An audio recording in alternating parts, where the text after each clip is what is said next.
तो साधु संग, शास्त्र में आप पढ़ते हो बार बार, साधु संगत की लाभ उठाओ।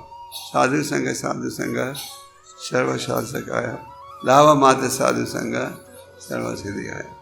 सारे शास्त्र में कहा गया है भक्तों की संगत में रहो। तो हमारा प्रयास रहना चाहिए कि हमें साधु संगत प्राप्त हो। और साधु किसे कहते हैं? साधु उसे कहते हैं जो कि शास्त्र के आधार पर जीवन को बिता रहा है, जो कि आपको वही उपदेश दे रहा है जो कि शास्त्रों में है। उदाहरण के लिए प्रभुपाद जी ने हमें वही शिक्षा दी जो कि शास्त्रों में है। कभी भी उन्होंने ये नहीं कहा मेरे विचार से मेरे ऐसे होना चाहिए। उन्होंने सदा यही कहा, श्री भगवान वाचा, परम भगवान बोल रहे हैं। तो साधु संगत में रहोगे तो अच्छे भाव अनुकूल होंगे। इसलिए साधु संगत की आवश्यकता है।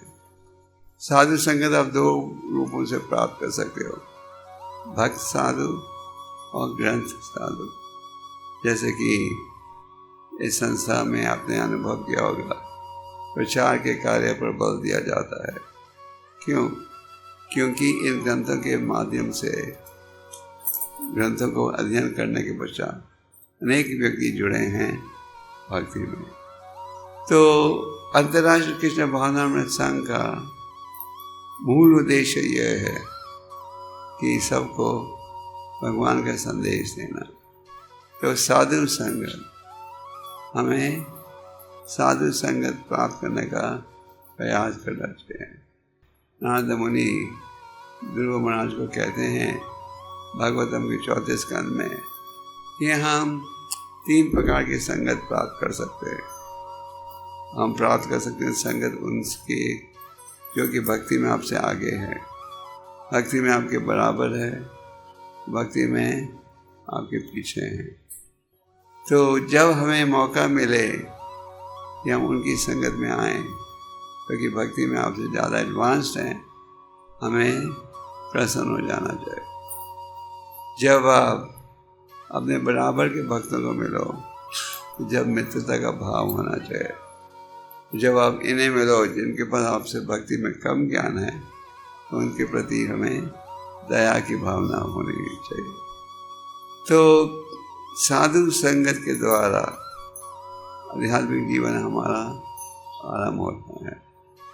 इसलिए सारे शास्त्र में इस विषय पर बल दिया गया है। संगत का प्रभाव पड़ता है हमारे ऊपर, सच झूठ। बुरी संगत में रहोगे तो बुरे भाव अनुकूल होंगे, अच्छी संगत में रहोगे तो अच्छे भाव अनुकूल होंगे। इसलिए हमें इस प्रकार से प्रयास करना चाहिए कि हम बकायदा साधु संगत में रहें। आप आज इस कार्यक्रम में अनेक कॉन्ग्रीगेशनल भक्त भी हैं। हाँ, तो इस्कॉन के अनेक प्रोग्राम हैं, रविवार का प्रोग्राम, अनेक प्रचार के प्रोग्राम्स हैं। इनका हमें लाभ उठाना चाहिए। साधु संगत में रहोगे तो सदा सुनोगे भगवान का संदेश, और अभक्तों की संगत में रहोगे तो क्या सुनोगे?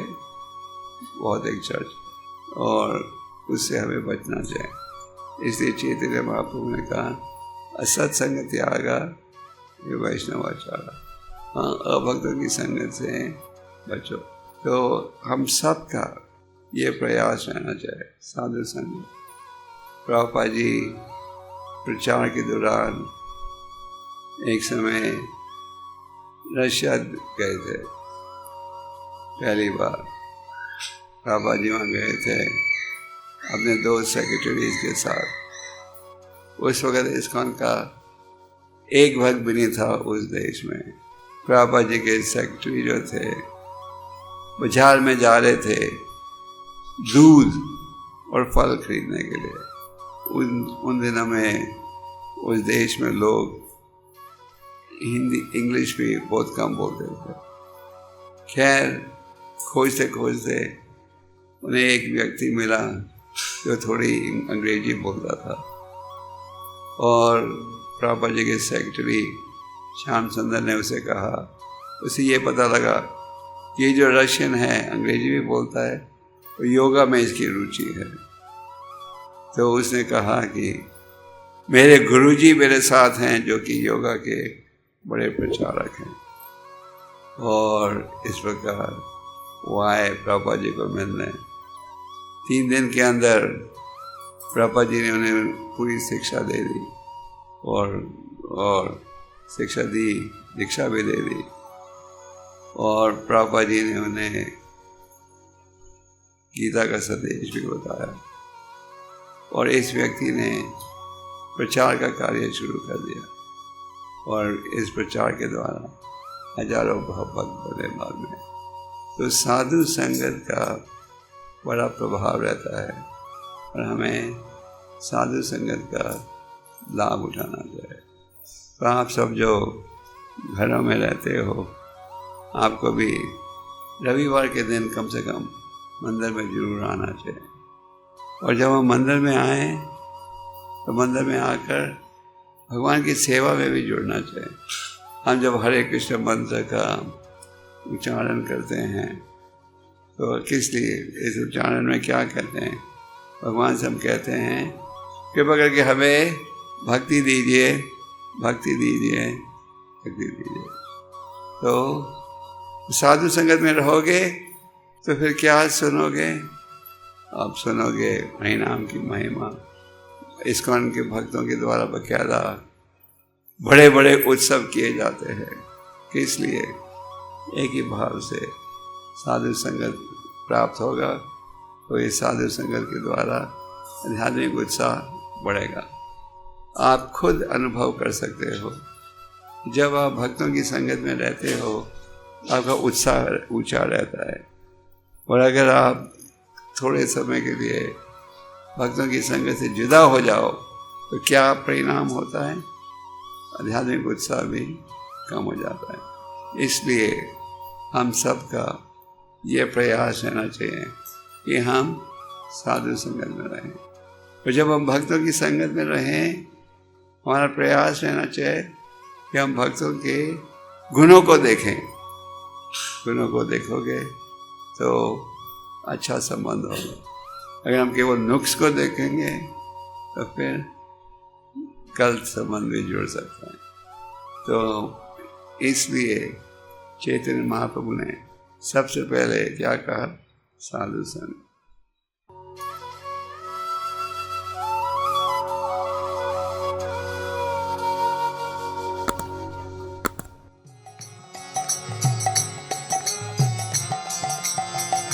जय राधा माधव।